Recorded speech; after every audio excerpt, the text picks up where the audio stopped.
Doctor, কে আপনাকে আমার জন্ম দিতে বলেছিল টিকটকারদের বাড়িতে? আমার বাবা মা দুজনেই টিকটকার, আমাকে ফেরত পাঠান। এইগুলি দিয়ে কি করবেন বাবু?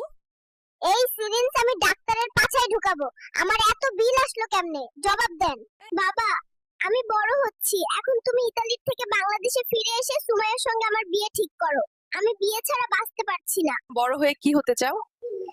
আমি প্রেসিডেন্ট হব, আমি একটা রাজনৈতিক দল চালাবো। বাবু, দাঁড়িয়ে আছো কেন? নাবিলার বাবা বলেছেন নিজের পায়ে না দাঁড়ালে নাকি নাবিলার সাথে বিয়ে দেবেন না, তাই নিজের পায়ে দাঁড়িয়েছি। আব্বু, ইতালিয়া থেকে আমাকে একটি আইফোন পাঠিয়ে দাও, আমি ফ্রি ফায়ার খেলবো এবং যখন দেশে আসবো আমাকে। এই ডাক্তার, আমাকে ফিরিয়ে দাও।